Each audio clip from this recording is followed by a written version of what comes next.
دابہم کداب آل فرعون، بولو دابہم کداب آل فرعون، ان کا حال بھی وہی فرعونیوں کا، اور والذین مضوا من قبلہم، مضوا ثبتوا من قبلہم، جو ان سے پہلے گزرے بعد میں۔ السلام علیکم ورحمۃ اللہ وبرکاتہ۔ جی ناظرین، امید ہے کہ سب خیریت سے ہوں گے۔ مولانا منظور منگل صاحب کی اس ویڈیو کو غور سے سماعت فرمائیں۔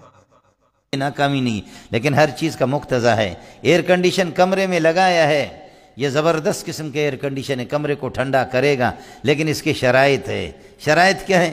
کھڑکیاں کھلی ہوئی نہ ہو، دروازے کھلی ہوئی نہ ہو، بجلی صحیح چلے، اس کو صحیح پاور پہنچے، تو پھر ایئر کنڈیشن کمرے کو ٹھنڈا کرے گا۔ دبا دب چلا رہے لیکن کمرہ ٹھنڈا نہیں ہو رہا ہے، اس لیے کہ کمرے میں سوراخ ہے، دروازے کھلے ہوئے، کھڑکیاں کھلی ہوئی ہے۔ سمجھ رہی میں؟ مومن ہے لیکن کامیابی حاصل نہیں ہو رہی ہے، اس لیے کہ ہم میں سوراخ بہت ہے، نماز رہ گئی ہے، روزہ رہ گیا، حلال خوری رہ گئی، ایمان کے تقاضے، ہمارے بہت سے سوراخ ہیں مولوی صاحب۔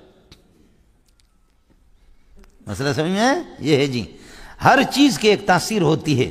زہر اپنا اثر ظاہر کرے گا لیکن کوئی تریاک اس میں نہ ہو، تریاک ہو تو زہر اپنا اثر ظاہر نہیں کرے گا۔ گولی اپنا اثر ظاہر کرے گی لیکن بلٹ پروف اگر گاڑی ہو، بلٹ پروف، تو پھر وہاں گولی کا اثر ظاہر نہیں ہوگا۔ سمجھے؟ نام ایمان کا ہے اور ڈھانچہ سارا باقی عملیات کا ڈھانچہ کافر کا ہے، تو پھر کامیابی کیسے ہوگی؟ سارا مسئلہ یہ ہے میرے دوستو۔ کافر کبھی کامیاب نہیں رہا، مومن بشرطے کہ ایمان پر چلاؤ کبھی ناکام نہیں ہوا۔ اب اس کی مثالیں سنو۔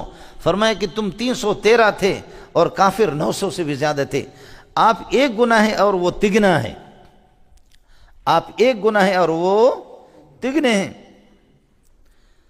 تگنا اور چگنا اتنی تعدادوں کی بڑی ہے، لیکن پھر بھی اللہ نے ان کو ناکام کر دیا۔ اس وقت آپ ایمان کے مطابق یہ ہے کہ آپ نے توجہ دی، سمجھ رہی میں ہے کہ نہیں؟ اس کی وجہ ہے کہ ان کی لشکر آپ کو دگنا نظر آ رہی تھی، ان کی فوج دگنا سے گنا آپ کو نظر آ رہی تھی، تو اس وجہ سے یہ ہے کہ اللہ کی طرف متوجہ ہو گئے آپ، سمجھے؟